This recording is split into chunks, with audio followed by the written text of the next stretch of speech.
The Sri TV ఈ రోజు మనతో పాటు all India bank employee association national secretary Rambabu గారు ఉన్నారు. ఆయనతో మాట్లాడదాం. సార్ నమస్తే. సార్ నమస్కారం. సార్ ఒక పర్సన్ ఎన్ని క్రెడిట్ కార్డులు తీసుకోవచ్చు సార్? ఓపిక ఉంటే 100 క్రెడిట్ కార్డులు తీసుకోవచ్చు, దానిలో ఏం తప్పే లేదు. పేమెంట్ చేసే ఓపిక ఉండాలి, కానీ క్రెడిట్ కార్డ్స్కి దానికి ఏమీ లిమిట్ లేదు. ఎందుకంటే ఒక బ్యాంకు ఒక క్రెడిట్ కార్డు ఇష్యూ చేస్తుంటుంది, 100 క్రెడిట్ కార్డులు ఇవ్వదు. బట్ ప్రజల్లో ఉండేటటువంటి ఉత్సాహం, ఎన్ని కార్డులు ఉంటే పర్స్ ఓపెన్ చేసిన తర్వాత వ్యాలెట్ని ఎన్ని కార్డులు ఉంటే అంత అతనికి సొసైటీలో గౌరవం కింద భావించేటటువంటి రోజుల్లో ఉన్నప్పుడు ప్రతి బ్యాంకు ఇప్పుడు కొద్దిగా రెస్ట్రిక్షన్స్ చేస్తున్నారు, కానీ ఎర్లియర్ ప్రతి బ్యాంకు ఎవరికి పడితే వాళ్ళకి క్రెడిట్ కార్డ్స్ ఇచ్చేటటువంటి అవకాశం. ఎందుకంటే క్రెడిట్ కార్డులో సర్వీస్ ఛార్జెస్ని ఆ బ్యాంకుకి లాభదాయకం. అదే రకంగా ఎస్టాబ్లిష్మెంట్స్, ఎక్కడెక్కడైతే ఎస్టాబ్లిష్మెంట్స్ ఉంటాయో వాళ్ళకి కొంత పర్సంటేజ్ బ్యాంకులు కూడా పే చేస్తారు వాళ్ళు. సో ఎన్ని more establishment, state bank of India లాంటి ఒక పెద్ద బ్యాంక్ ఉంటుంది, ఆ బ్యాంకులో విపరీతమైనటువంటి ఎస్టాబ్లిష్మెంట్స్ ఉంటాయి.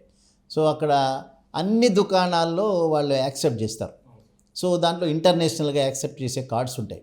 ఎక్కడ మనం ఆ ఎస్టాబ్లిష్మెంట్ కార్డ్ యాక్సెప్ట్ చేసినా కొంత పర్సంటేజ్ బ్యాంకుకి వెళ్తుంది. కాబట్టి క్రెడిట్ కార్డ్స్ని ఎంకరేజ్ చేసేటటువంటి సిస్టమ్, దాని ద్వారా వచ్చేటటువంటి లాభం అట్రాక్టివ్గా ఉంటుంది. కాబట్టి అది కూడా 10-15 రోజుల వరకు 2-3 వీక్స్ వరకు మాత్రమే ఆ క్రెడిట్ ఉంటుంది. అది దాటిన తర్వాత విపరీతమైనటువంటి సర్వీస్ ఛార్జెస్. ఇప్పుడు మనం కూర్చుని ఐసిఐసిఐ బ్యాంక్ లాంటి బ్యాంకుల్ని విపరీతంగా పొగుడుతాం. ఎందుకని మనం ఎప్పుడు కూడా ట్రాన్సాక్షన్ చేయం. ఊరికే బయట పేపర్లలోనూ లేకపోతే మూవీలో వచ్చేటటువంటి అడ్వర్టైజ్మెంట్ ద్వారా వాళ్ళు వేసుకున్న బట్టలు, ఆ బ్రాంచ్కి ఉండేటువంటి హంగామా అంతా చూసి ఒక్కసారి ఆ బ్యాంకులోకి వెళ్ళి అనుభవం అయిన తర్వాత తెలుస్తుంది జీవితంలో దీనిలో ఎంటర్ కాకూడదన్నది. ఆ అనుభవం అయ్యేంత వరకే. ఈ క్రెడిట్ కార్డ్స్ మాత్రం అందరినీ ఎంకరేజ్ చేయమని చెప్పేది ఏంటంటే అందులోకి వెళ్ళి తీసుకోవాలి వీళ్ళు. ఎందుకంటే తర్వాత వాళ్ళు వేసే సర్వీస్ ఛార్జెస్ చూసిన తర్వాత నెక్స్ట్ డే నాడే రిటర్న్ చేసేస్తారు. అంటే క్రెడిట్ కార్డ్స్ అనేటటువంటి బ్యాంకులు లాభాలు సంపాదించడానికి ఒక మార్గంగా మాత్రమే దాన్ని భావించాలి. అంటే ఓన్లీ బ్యాంక్కి బెనిఫిట్ ఎక్కువ ఉంటుంది సార్, ఎక్కువ ఉంటుంది దాంట్లో. అందుకని వాళ్ళు ఎంకరేజ్ చేస్తారు. అయితే మనకు కూడా దానిలో కొంత లాభం ఉంది, వ్యక్తులకు కూడా లాభం ఉంది. ఎందుకని క్రెడిట్ కార్డు ఒక 15 రోజులు 20 రోజులు మనకి క్రెడిట్ ఫెసిలిటీ ఇమీడియట్గా కలెక్ట్ చేస్తుంది. అది 40,000 50,000 అఫ్కోర్స్ లిమిట్స్ ఉంటాయి, ఒక్కొక్కరికి కార్డ్ లిమిట్స్ ఉంటాయి.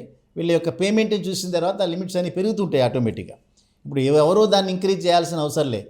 స్టార్టింగ్ ఒక 50,000 రూపాయల క్రెడిట్ లిమిట్తో కనుక మనకు కార్డు వస్తే మనం ఆ కార్డుని ఆపరేట్ చేసే విధానం, మనం పేమెంట్ చేసేటటువంటి ఆ ప్రాంప్ట్ పేనెస్లు ఇవన్నీ చూసిన తర్వాత 50 లక్షల రూపాయలు ఇవ్వడానికి ఆటోమేటిక్గా అవే అవుతుంటాయి దానిలో.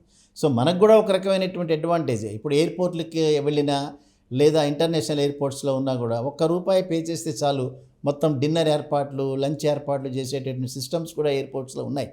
అందుకని క్రెడిట్ కార్డ్ అనేటటువంటిది ఇరు పక్షాలకి లాభమే, బ్యాంకులకు మాత్రం ఎక్కువ లాభదాయకం. అందుకని దీనిలో ఎక్కడ రెస్ట్రిక్షన్స్ లేదు.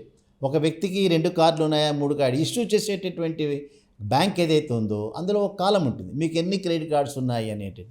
సో మనకు దానిలో మెన్షన్ చేస్తాం. ఒకవేళ దాని తప్పుగా నాకు ఏ క్రెడిట్ కార్డు లేదని చెప్పినా కూడా ఇష్యూ చేసేటటువంటి బ్యాంకుకు ఉన్నటువంటి ఈ అటానమస్ అథారిటీ ఉంది వాళ్ళకి. కాబట్టి వాళ్ళు డిక్లైన్ చేస్తే అది వేరే సంగతి.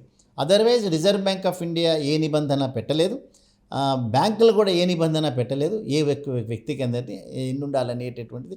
సో ఒక వ్యక్తి ఎన్ని క్రెడిట్ కార్డ్స్ అయినా దాన్ని ఇది చేసుకోవచ్చు.